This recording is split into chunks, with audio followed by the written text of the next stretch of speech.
विद्यार्थी मित्रांनो, तुमचे मराठीच्या या तासिकेत हार्दिक स्वागत. आणि आज आपण शिकणार आहोत कविता क्रमांक 14 भल्लगडी दादा, विषय मराठी आणि इयत्ता 10वीं. प्यारे बच्चों, आपका इस मराठी के पीरियड में इस्तकबाल है. आज हम मराठी इस सब्जेक्ट की कविता नंबर 14 पढ़ने वाले हैं, जिसका नाम है भल्लगडी दादा. या कवितेचे कवी आहे शाहीर कुंदन कांबळे. कुंदन कांबळे त्यांचे नाव आहे आणि शाहीर त्यांचे लकब. शाहीर कुंदन कांबळे यांचे जन्म झाले 1947 या वर्षी. त्यांची मृत्यू झाली 2017मध्ये, म्हणजे 5 वर्षांपूर्वी.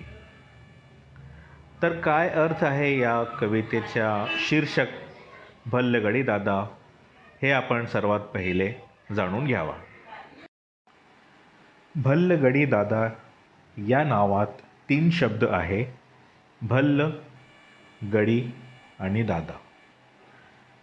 भल्ल एक समाज आहे, भल्ल समाज. शेतात काम करणारे किंवा मजुरी करणारे मजूर.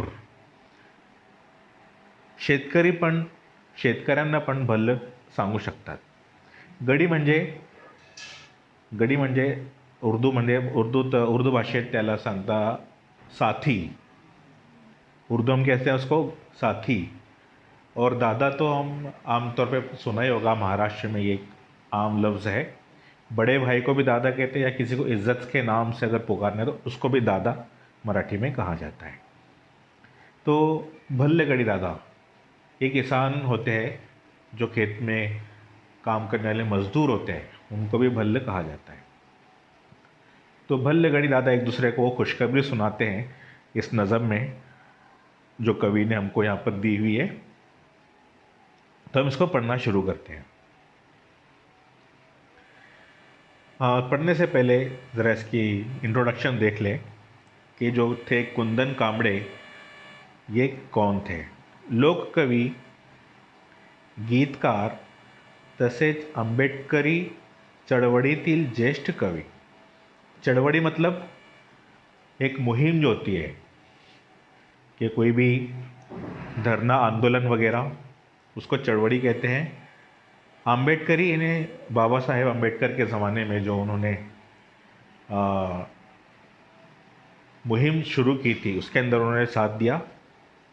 और ये एक बहुत बड़े गीतकार और लोक कवि, आम लोगों के अंदर रहने सहने वाले और आम लोगों के ज़िंदगियों के बारे में नज़में लिखने वाले ये कवि थे. इसलिए उनको लोक कवि कहा जाता है. जैसे किसानों के बारे में और भी ऐसे ही मज़दूरों के बारे में उन्होंने कविताएं लिखी है. इन कविताओं की एक पुस्तक है शाहिरी मेवा. ये उनकी जो किताब है ये बहुत मशहूर हुई. हे पुस्तक प्रचंड गाजले आहे. गाजले यानी मशहूर हुई. महाराष्ट्रासह देशभरात त्यांची हिंदी आणि मराठी गीते लोकप्रिय ठरली आहेत. मराठी के अलावा उन्होंने हिंदी के भी गीत लिखे हैं जो पूरे इंडिया में मशहूर हुए. शेतकऱ्यांसाठी सुगीचे दिवस म्हणजे अत्यंत आनंदाचे दिवस. शेतकरी लोगों के लिए जो है, किसानों के लिए ये जो सुगी के दिन आते हैं ये बहुत ही खुशी के दिन होते हैं. सुगी यानी ऐसे दिन, ऐसा मौसम जिसमें खेत में तैयार होने वाली फसलों को काटा जाता है. फसल जब कटती है तो उनको ऐसा महसूस होता है कि हमारी सारी मेहनत का फल हमें मिला है. तो उनके क्या जज्बात होते हैं और उनके दिल में क्या उमंगें होती है और क्या उनकी भावनाएं होती है, इसको उन्होंने उजागर किया है. तब हम इस कविता को पढ़ना शुरू करते हैं. देखिए, यहाँ पर पहले तस्वीर में हम देख लेंगे कि किस तरीके से खुशी का माहौल नज़र आ रहा है. शेतकऱ्यांनी आपल्या हातात पीक घेऊन उचलली आहेत. उन्होंने अपने हाथ में फसल को लेकर उठाया हुआ है, खुशी से दिखा रहे हैं और यहाँ पे प्रार्थना कर रहे हैं. ये सब भल्ल लोग हैं, यानी कि जो भल्ल समाज के हैं. यहाँ पे देखें, किसान के घर के बाहर बच्चे खेल रहे हैं खुशी के मारे, और फसल बिल्कुल तैयार है. किसान और उसकी बीवी जो है इसको लेकर खुशी का इजहार कर रहे हैं. देखिए, यहाँ पर ये लोग जो है मज़दूर खेत में काम कर रहे हैं और फसल को काट रहे हैं, इसको तरतीबवार रख रहे हैं. ये सब भल्ल गड़ी है, एक दूसरे के गड़ी, एक दूसरे के साथी। तो एक दूसरे को आवाज़ देते हैं कि भल्ल गड़ी दादा। तब हम इसको पढ़ना शुरू करते हैं। आप लोग अपने पास किताब रखेंगे ज़रूर। देखिए मैं यहाँ पे जूम करके इसको शुरू कर रहा हूँ। हे आली रे आली, आली रे आली, सुगी आली। यहाँ पर जो एस की खून है, यानी निशानी है, इसका मतलब है कि इसको, इस लाइन को खींचा हुआ है। सुगी आली, मेघ राजा ने कृपा केली र, हे भल्लगडी दादा, भल्ल म्हण दादा। ये पहला बंद हुआ इसका, जिसके अंदर जो है मेघ राजा ने कृपा का लफ्ज़ इस्तेमाल किया गया है। हे आली रे आली, यानी कि शायर जो है, किसान अपने एक दूसरे को आवाज़ दे रहे हैं भल्ल। पहले हम इसको पूरा पढ़ लेते हैं। दूसरा बंद, काळ्या मातीला हिरवा सुगंध, या गंधात सारेच धुंद, नवनवतीचा साज हा ल्याली रे, सुगी आली रे, सुगी आली रे। इसको हम फिर से रिपीट करेंगे इस लाइन को। तीसरा बंद, नटले घरदार शिवार सारे, खेड़े अंगणी सड़सड़ते वारे, बहु आनंदाने धरती न्हाली रे, सुगी आली रे, सुगी आली रे। अगला बंद, दोन हातांची किमया ही सारी, साथीला बैल माझे खिल्लारी, केली दैवाने दौलत हवाली रे, सुगी आली रे, सुगी आली रे। काय कमतरता कोणाला आज, धनी आम्हीच आमचे हे राज, सान थोरांची चंगळ उडाली रे, सुगी आली रे, सुगी आली रे। सुगी यानी फसल काटने के जो दिन होते हैं, मौसम। अब यहाँ पे देखिए, हर बंद का आपको तशरीह भी मिलेगी, आखिरी के जो सवाल जवाब है इसमें, और इसके अलावा उसका उर्दू में भी क्या मतलब, उसको उर्दू में भी तशरीह और मराठी के अंदर भी उसका अर्थ आपको मिलेगा लिखने के लिए। तो मैं यहाँ पे आपको थोड़ा सा मुख्तसर में बता देता हूँ कि किसान बहुत खुश होते हैं, शायर कह रहा है, जब हम इसकी तशरीह लिखेंगे तो ऐसा ही लिखना है। और वो एक दूसरे को मुबारकबादी पेश करते हैं, खुशखबरी सुनाते हैं, और मेघ राजा ने कृपा के लिए, यानी बादलों का भी शुक्र अदा करते, खुदा का शुक्र अदा करते कि बादलों की वजह से क्या हुई, बारिश हुई।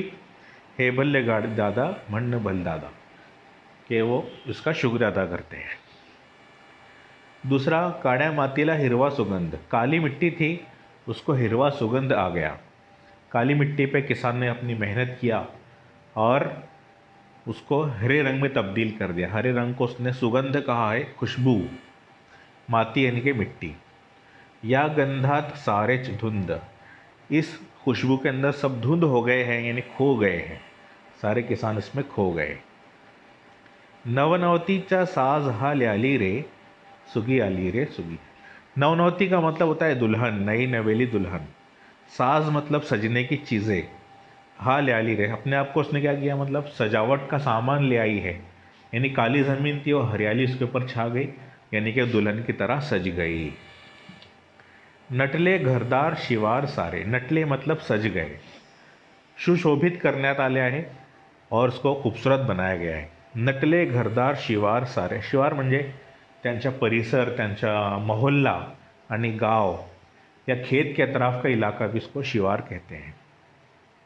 नटले सब घर सज गए, खेड़े अंगनी सड़सड़ते वारे, और आंगन में जो है, घर के आंगन में आंगनी, सड़सड़ते वारे, बहने वाली हवा जो होती है, चलने वाली हवा, उसको सड़सड़नारी हवा या सड़सड़ते वारे कहते हैं। तो वो क्या कर रही, खेल रही है, खेड़े अपने घर के आंगन में वो खुशी के मारे खेल रही है, इनको ऐसा महसूस हो रहा है। बहु आनंदाने धरती नहाली रे, बहुत ज़्यादा आनंद के साथ धरती क्या हो गई, नहा गई, उसके अंदर डूब गई। इसका अर्थ हमने बुडाली लिखा हुआ है। दोन हाथांची किमया ही सारी, ये सारी जो किमया है, कमाल है, ये सिर्फ इन दो हाथों का है। साथीला बैले माजे खिल्लारी, और मेरा साथ देने वाले मेरे खिल्लारी बैल, जो ख़ास किस्म के बैल होते हैं, खेतों में इनका काम होता है, उसको नंदी बैल भी कहा जाता है। केली दैवा ने दौलत हवाली रे, ये दौलत जो है फसल की किसने हमारे हवाले किया? देव ने, यानी कि खुदा ने।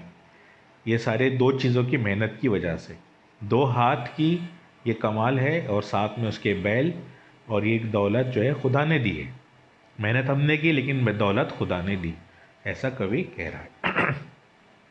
काय कमतरता कोणाला आज? आज कोई कमतरता किसी के पास नहीं है, कोई कमी नहीं है। कमतरता यानी कमी, कोणाला यानी किसी को।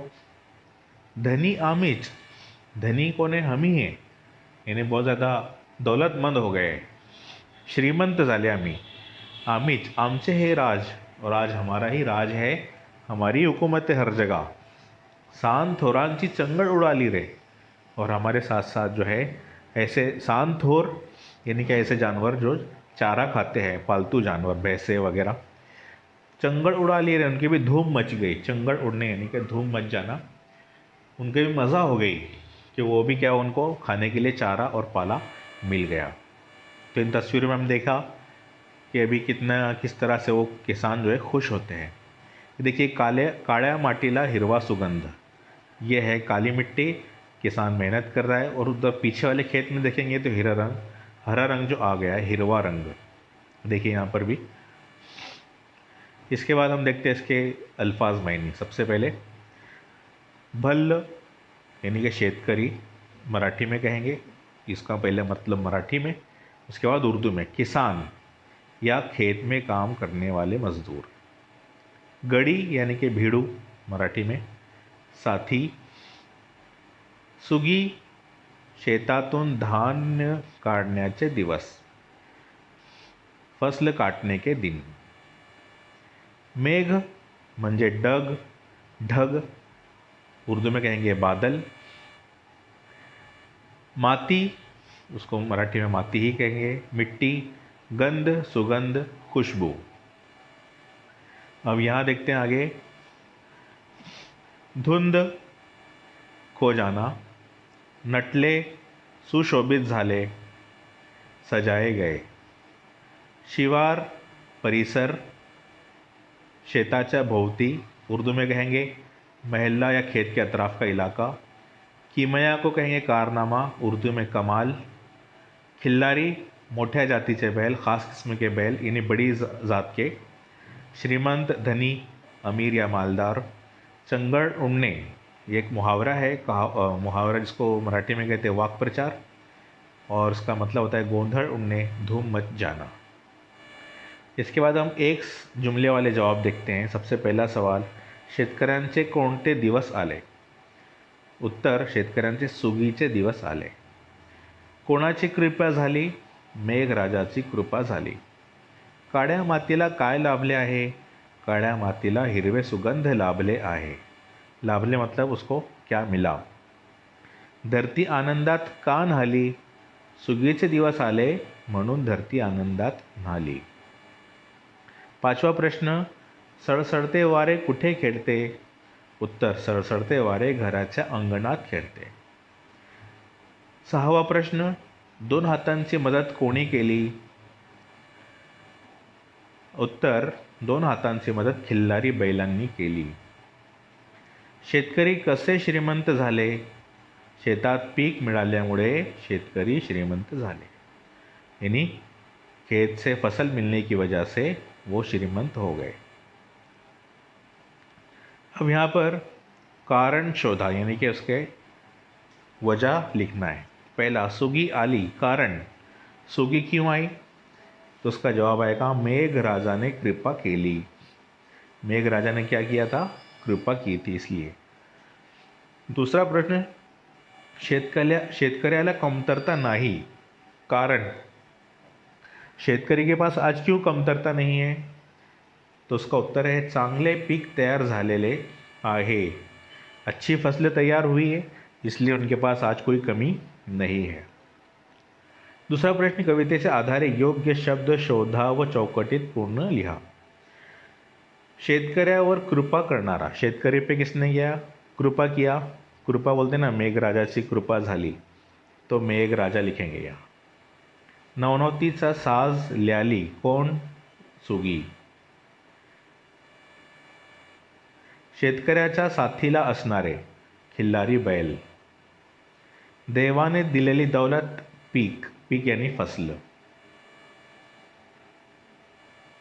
अगला प्रश्न है, खालील ओळींचा तुम्हाला कळलेला अर्थ लिहा. ये हम लास्ट में देखेंगे.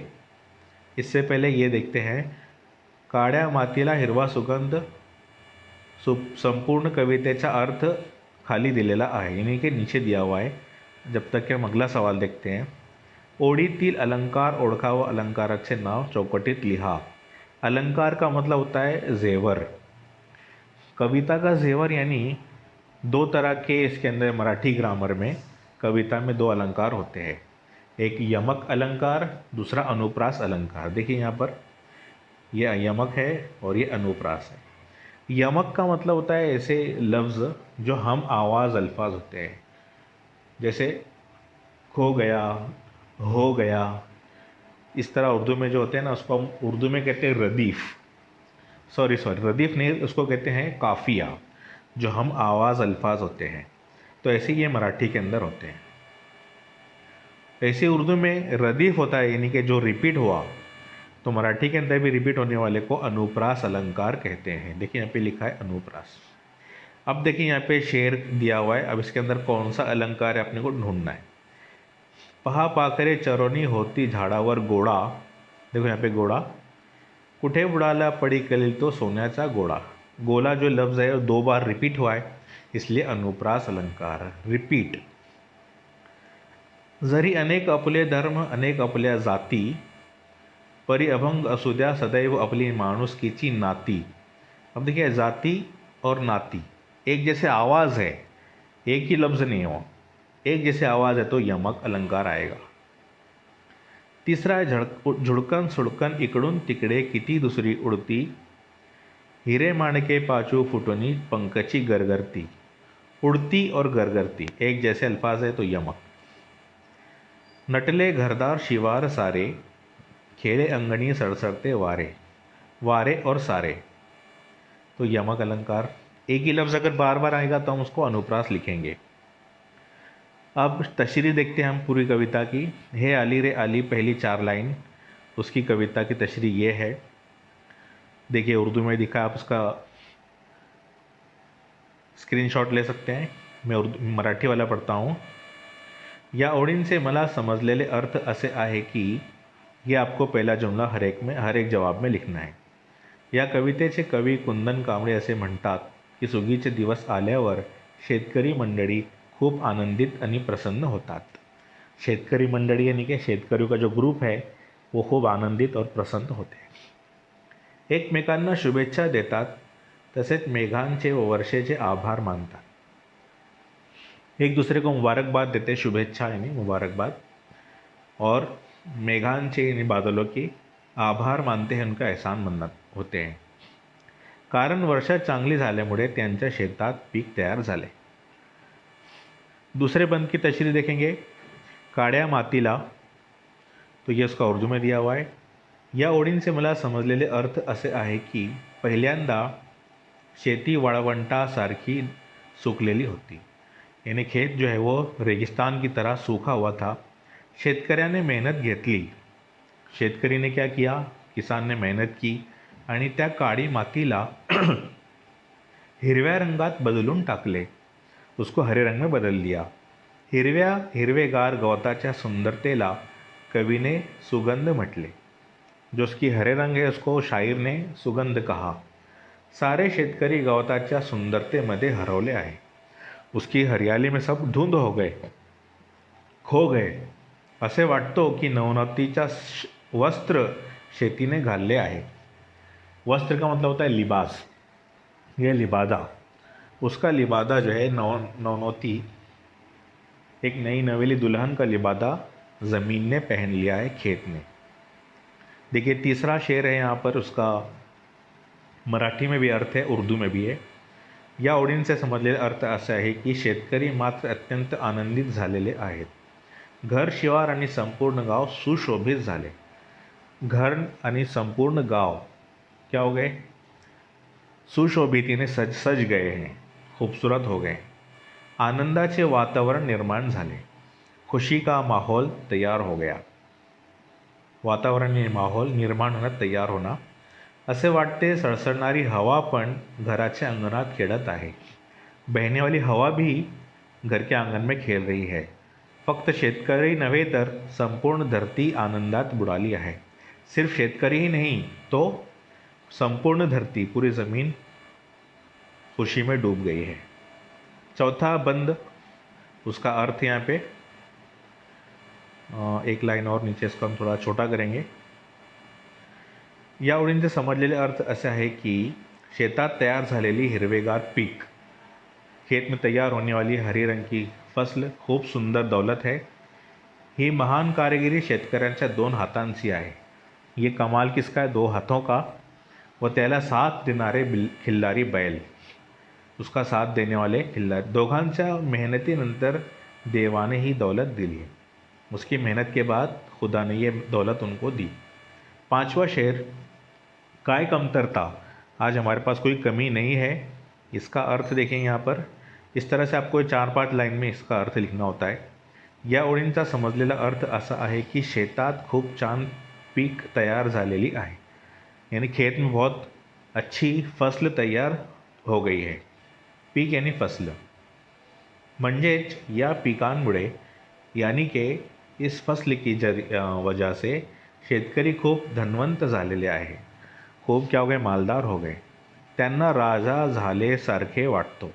उनको ऐसा लगता है कि वो राजा बन गए हैं. त्याचबरोबर इतर पाळीव प्राण्यांना हिरवेगार गवत खाण्यासाठी मिळाले आहे. त्यांचे पण चांगले दिवस आले. चंगड़ उडाली की जगह हमने क्या लिखा? चांगले दिवस आले. उनकी भी मज़ा हो गई कि उनको भी अच्छा से अच्छा जो है हरियाली खाने के लिए मिल रही है. तो ये था इसका आखिरी शेर का तर्जुमा. तो ये आप उर्दू में भी अपने पास समझने के लिए लिख सकते हैं, लेकिन एग्ज़ाम में जो लिखना होगा वो मराठी ही में लिखना होगा. इसके अलावा जो है मेरे चैनल को आप लोग ज़रूर सब्सक्राइब करेंगे ऐसी उम्मीद करता हूँ. और कुछ अगर इसके अंदर कोई कमी रह गई हो इस वीडियो में, आप लोग कुछ पूछना हो तो आप कमेंट के अंदर लिख सकते हैं. चलिए, अस्सलाम वालेकुम.